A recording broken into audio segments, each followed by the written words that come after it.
अब हम देखते हैं accessing structure members. Structure members को कैसे एक्सेस किया जाता है। अभी हम देखें कि वेरिएबल को किस प्रकार से डिक्लेयर किया जाता है। वेरिएबल डिक्लेरेशन जो है स्ट्रक्ट कीवर्ड के साथ में फिर स्ट्रक्चर नेम को लिखा जाता है, उसका टैग नेम दिया जाता है। देन जितने भी लिस्ट ऑफ वेरिएबल्स नेम होते हैं उनको सेमीकोलन के द्वारा या कॉमा के द्वारा सेपरेट किया जाता है और लास्ट में सेमीकोलन को टर्मिनेशन के लिए अप्लाई किया जाता है। और इस प्रकार से एग्जांपल के लिए देखें तो struct student S1 S2 S3 है, जहाँ पे S1 S2 और S3 जो है वो डिफरेंट टाइप के स्ट्रक्चर स्टूडेंट के वेरिएबल, S3 टाइप के स्ट्रक्ट स्टूडेंट के वेरिएबल्स हैं। तो अब हम देखते हैं स्ट्रक्चर मेंबर को कैसे एक्सेस किया जाता है। Structure member can be accessed and assigned value in a numbers of ways. Number of ways, अलग अलग तरीके से हम स्ट्रक्चर मेंबर्स को असाइन और एक्सेस कर सकते हैं। Structure member have no meaning individually without the structure. Structure का जो मेंबर है उसकी कोई भी मीनिंग नहीं होती है individually without the structure. In order to assign a value of any structure member, the member name must be linked with the structure variable using a dot operator। अभी हम देखें स्ट्रक्चर को इनिशियलाइज करने का process, तो वही है कि असाइन करने के लिए हम हमेशा क्या यूज़ करेंगे, इसको एक डॉट ऑपरेटर के साथ, स्ट्रक्चर वेरिएबल को एक डॉट ऑपरेटर के साथ में लिंक करेंगे मेंबर नेम के साथ में। मेंबर नेम और स्ट्रक्चर वेरिएबल दोनों को हम डॉट ऑपरेटर के साथ में हमेशा लिंक करेंगे और यही प्रोसेस कहलाता है एक्सेसिंग स्ट्रक्चर मेंबर। और ये जो डॉट ऑपरेटर है ये कहलाता है मेंबर एक्सेस ऑपरेटर।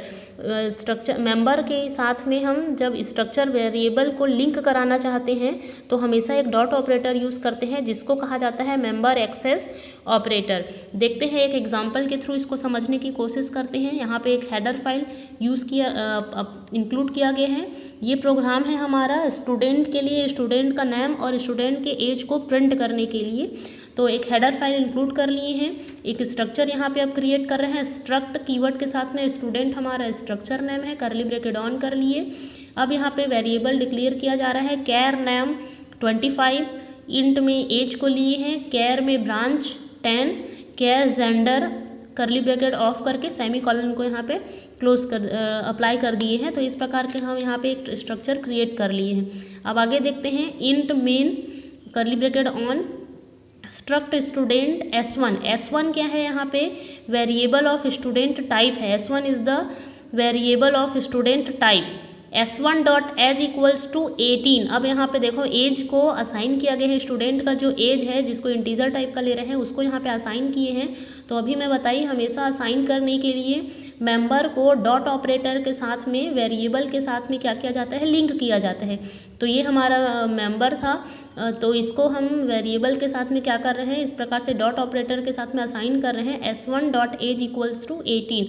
एज क्या है, मेंबर है स्टूडेंट का, age is a member of student. अब यहाँ पे क्या कर रहे हैं, एक फंक्शन ऐड नेम का यूज़ कर रहे हैं ऐड करने के लिए str कॉपी स्ट्रिंग। तो अब यहाँ पे str कॉपी फंक्शन का यूज़ किए हैं, तो यहाँ पे एक और हेडर फाइल हमको यूज़ करना पड़ेगा string dot h header file, क्योंकि यहाँ पे जो strcpy फंक्शन का यूज़ हो रहा है ये स्ट्रिंग कॉपी फंक्शन है, मतलब पहली वैल्यू को दूसरी वैल्यू पर कॉपी करके देते हैं। तो ये जो फंक्शन की डेफिनेशन लिखी गई है वो string dot h header file के अंदर लिखी गई है। तो यहाँ पे हमको एक और header file string dot h apply करना पड़ेगा, इंक्लूड करना पड़ेगा। अब आगे देखते हैं str कॉपी फंक्शन में S1 डॉट नेम कॉमा फिर स्ट्रिंग टाइप का लिया जा रहा है, नेम यहाँ पे दिए हैं वीरू। अब यहाँ पे आगे अब इसको प्रिंट करा देते हैं, जो वेरिएबल स्टोर्ड हो रहे हैं उनको डिस्प्ले करने के लिए आउटपुट स्क्रीन पर print F name of student 1। और ये इस प्रकार से इसको हम यहाँ पे S1 डॉट नेम इसके साथ में प्रिंट करा रहे हैं और ऐसी एज ऑफ स्टूडेंट को S1 डॉट एज के साथ में हम प्रिंट करा देते हैं और यहाँ पे रिटर्न में 0 को ले लेते हैं। ये करली ब्रैकेट ऑफ हो गया। तो अब यदि हम इस प्रोग्राम को रन करें तो हमको आउटपुट क्या मिलने वाला है, नेम ऑफ स्टूडेंट 1।